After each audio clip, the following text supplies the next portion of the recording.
Hey everyone, Josh from CollectionDX.com here with another review, and this is the third tactical armor kit. This time looks like it's a Brino AC. I have no idea what that means, but this is another Niflhees kit. These things are awesome. They're about 25 bucks, and they are about 600 or so pieces. And inside, you get a big bag of parts and a nice instruction book. Brino AC action figure.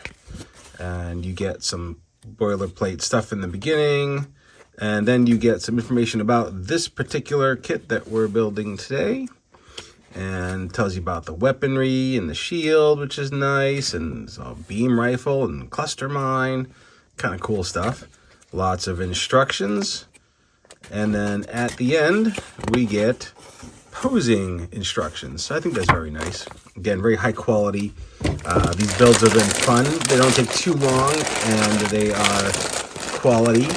They are not Lego, but they are amazing quality, and there's no missing parts or anything. It's all really good. One thing to note, though, is that in a normal kit, you get, it says to open bag 1 and then start with all those parts. No, there are no numbered bags, so sort all the parts however you see fit, and then get to building, and it doesn't take too long. And they all kind of go together in the same fashion. You do kind of the core body, you do the head, then you start the feet and the legs, and then the arms at the end and attachments. So, there are a lot of similar building techniques between the 4 of these, but they are the same scale, about 8 inches tall when you're done. This one's got 651 pieces, so it's more pieces than normal. But yeah, let's tear open and put this together.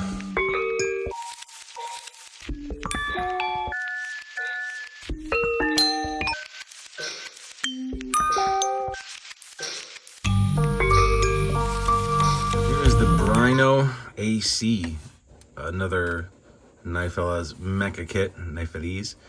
This one is a little more finicky than the other ones, I guess. It's hard to say, because when I'm doing a review of these things, I've usually just put it together a little while ago, and I'm trying to do poses for photos, and you move one thing, something falls off, you move another thing falls off. It gets to be a little repetitive and annoying, and there are places that it just keeps falling apart at that place.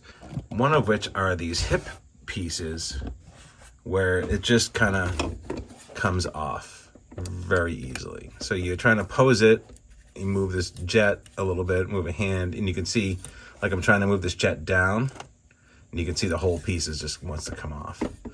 Another thing is this I don't know, what's called the groin area. It just kind of comes all apart very easily. You can see the tolerance in these parts just kind of, and it's not that they're a bad fit because of the pieces. The pieces fit fine, but they're just sort of single stud assemblies that really could use a bar or cross that would lock all of these blocks in place. So in some places it's a very simple assembly that I wish was a little sturdier. But you can't deny the aesthetics of this thing. It does look great. It's just, you can see these legs starting to slide out. They're nice models, but they say they're sort of action figures, but they're display models. It really is, because you can see they're just a little too heavy, for their own good. Especially, you can see the thing starting to go backwards. And I like these. I do, but it just, after the third one, it's kind of dude, come on, the hips were not tight enough for the first 2. The shoulders are just a little heavy for the shoulder joint. You can't really get, but in some places the joints are way too tight, so you want to move something and then something comes off. So very, very attractive looking builds. I'm sure if you're a customizer of any note, you'll have the parts to kind of make some of this a little sturdier. And if you just want to have these on display, I've thought about putting a little dab of glue into some of these problem areas and just sort of leaving it, right? But like I said, it looks great. They were fun to build.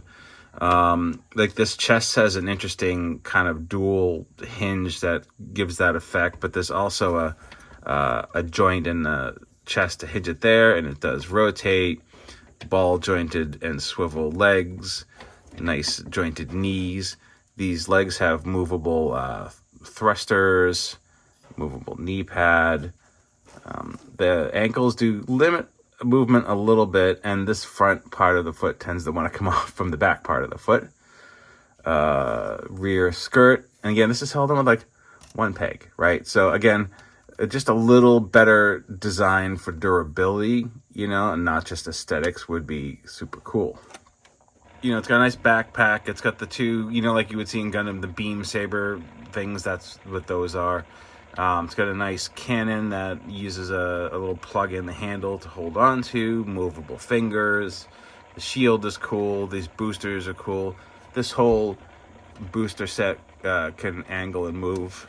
But again, like, be careful on slippery surfaces. And I know it's brick builds. It's not, you know, like rubber treads on the bottom, but it does tend to want to do a split, and that could really be alleviated by sort of better engineered hip joints.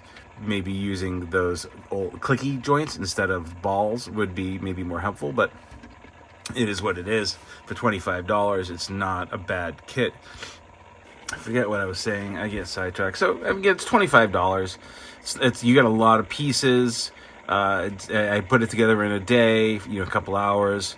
It looks great. I love the head designs that they come up with. The whole design is really nice. You know, it's just there are a couple of places out of the 3 I've done. This is the 3rd. I got 1 more to do. This is maybe the least good engineered in terms of durability. Again, they still follow a common assembly idea where you kind of do the torso first, and then the head, and then the feet. You work your way up the legs, and then you do shoulders and the arms and the weapons.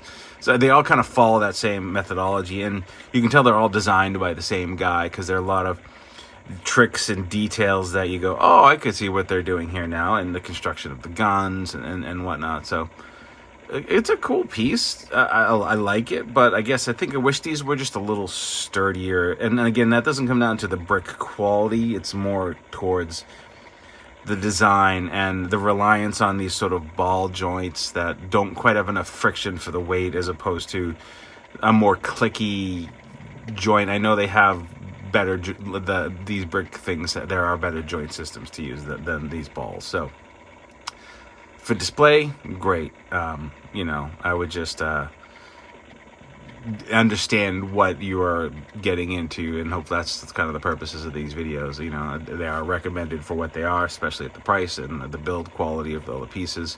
You know, just have patience when handling it. And you can also see here where the shield was, you can attach it to the back here for storage. So it could be, you know, on the back, and you can angle it, you know, put it in whatever position you want that looks cool. It's a cool piece. Another thing I noticed, that these toys are specifically engineered to have this little hole down here. And like I see on a lot of Gundam kits and things that use Tamashii stands, they're, you know, pre-built with these little holes for stands. And I thought, oh, I wonder if I could make a stand. So I did sort of make a stand. And that's my stand right there. I just use this out of parts I had lying around, so this is does not come with the kit. These are not, there are not enough parts in the kit to, you know, these are definitely, I use my own parts to make this. But you can see the idea is that now you can kind of rest it on the stand and get, you know, yeah. So now you can see that I've brought it up off the ground with the stand that I made. Again, not the sturdiest thing, but that's what that hole is for. And I wanted to kind of do, you know, some cool maybe in-flight poses. And honestly, it's a lot better of a design when it's not sort of relying on gravity, right? So you can now kind of make a nice in-flight pose, and without gravity, it's a little bit more respectable, I would say. It works a little better. So something to think about if you're interested in getting this kit is maybe build your own stand. I mean, maybe someone's got stands out there, I don't know, but for me, this was something that I wanted to just add into the build for a display, and I think it looks pretty cool. Again, I made this from scratch. I don't have instructions to download. I don't know. I have a parts count. It just seems to do the job. So they're pretty basic parts. You just got to make sure that you make it so the bottom comes out enough to counterbalance the weight of the model on the top. And it might vary with each model that you're using. So it may not be, the same for everyone. But I don't know. I thought this was pretty cool. And, I think it helps with these models. Anyways, Josh from Collection DX. Thanks for watching. We will see you next time.